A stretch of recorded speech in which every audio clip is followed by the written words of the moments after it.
Salut à tous, bienvenue dans cette nouvelle vidéo sur Azure Data Architect. Dans les précédentes vidéos, nous avons vu comment utiliser Data Factory pour charger et ou transformer des données. Vous avez donc commencé à développer vos premiers pipelines et vous en êtes très content. Dans cette nouvelle vidéo, nous allons voir comment utiliser les triggers pour planifier et automatiser l'exécution de vos pipelines dans Data Factory. J'ai ici un Data Factory dans lequel j'ai créé deux pipelines. J'ai testé en mode debug et tout fonctionne très bien. Mais comme vous le savez, en BI, on a toujours besoin de rafraîchir les données suivant une certaine fréquence. Le plus souvent de façon journalière, hebdomadaire, mensuelle, etc., etc.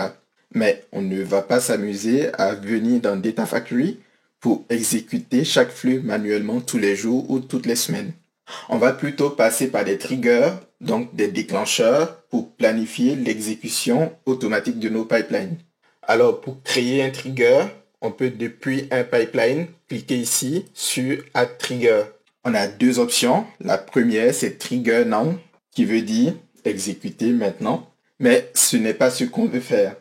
L'autre option, c'est de cliquer ici sur New Edit. Si on a déjà des triggers, on peut les retrouver ici. Par exemple, moi j'en ai déjà un. Ou bien on peut cliquer ici sur New pour en créer un. Si je vais mettre un nom, on peut aussi mettre une description si on le souhaite. Alors ici, il faut choisir le type de trigger. On a 4 types de triggers. Schedule, Tumbling Window, Storage Event et Custom Events. Schedule, comme son nom l'indique, permet de déclencher le pipeline suivant un planning horaire fixe. Par exemple, tous les jours à 1h du matin, tous les jeudis à 15h, tous les 15 du mois à 7h, etc., etc. Tumbling Window, quant à lui, permet une exécution suivant un certain intervalle de temps. Par exemple, toutes les 15 minutes, toutes les 5 heures, tous les 2 mois, etc., etc. Donc ici, on retient la date de dernière exécution pour pouvoir déterminer la date de la prochaine. Je ne vais pas m'attarder sur les deux autres types de triggers. Il faut juste retenir que Storage Event permet de déclencher un pipeline à l'arrivée ou à la suppression d'un fichier dans un storage account. Et Custom Event permet de déclencher un pipeline suivant vos propres événements que vous aurez définis au préalable dans Azure Event Grid. Azure Event Grid étant un service de gestion d'événements disponible sur Microsoft Azure. Mais bon, ce n'est pas le sujet de la vidéo aujourd'hui. Alors ici, moi, je vais créer un trigger de type schedule. Disons que je voudrais qu'il s'exécute tous les jours à 1h du matin. Pour cela, ici, je vais choisir Days. Et ici, je vais mettre 1. Donc, tous les jours, tous les 1 jour. Et ici, je vais mettre 1h00. Ici, je peux spécifier une date d'arrêt, c'est-à-dire, à partir de cette date, le trigger ne va plus s'exécuter. Tout semble OK, je peux cliquer ici sur OK et je peux sauvegarder. Donc maintenant, mon pipeline est rattaché au trigger que je viens de créer. Si je veux détacher le pipeline du trigger, je n'ai qu'à cliquer ici sur la croix. Comme ici, si j'ai d'autres pipelines qui ont la même fréquence d'exécution, je peux les rattacher ici au trigger existant.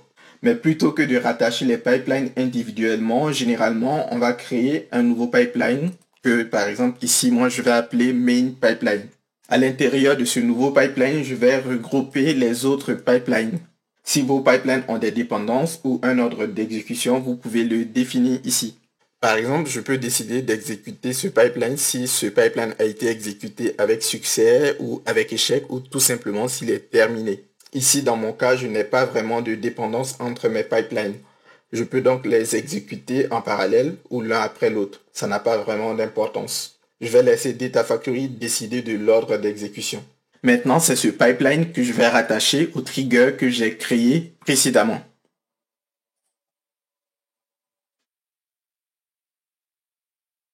Si je vais dans la fenêtre Manage puis Trigger, je peux voir ici tous les triggers existants. Je peux en créer de nouveaux si je le souhaite. Je peux arrêter ou démarrer les triggers existants. Je peux aussi les supprimer si je le souhaite. Dans la fenêtre Monitor puis Trigger Runs, je peux monitorer l'activité de mes triggers. Puis dans Pipeline Runs, je peux aussi monitorer les pipelines. Dans Triggered, je vais voir les pipelines qui ont été déclenchés par un trigger. Et dans Debug, je vais voir tous les pipelines qui ont été lancés manuellement. Je peux donc ici avoir plusieurs informations comme la date de début d'exécution, la durée d'exécution, le statut, donc si le pipeline a été exécuté avec succès ou non, etc., etc. Voilà, c'est la fin de cette vidéo. Maintenant, vous savez comment planifier et automatiser l'exécution de vos pipelines dans Azure Data Factory. Si vous avez aimé cette vidéo, vous pouvez la liker et la partager autour de vous. Et surtout, vous pouvez vous abonner à la chaîne pour m'encourager à réaliser de nouvelles vidéos. Quant à moi, je vous dis à bientôt sur Azure Data Architect. Allez, salut!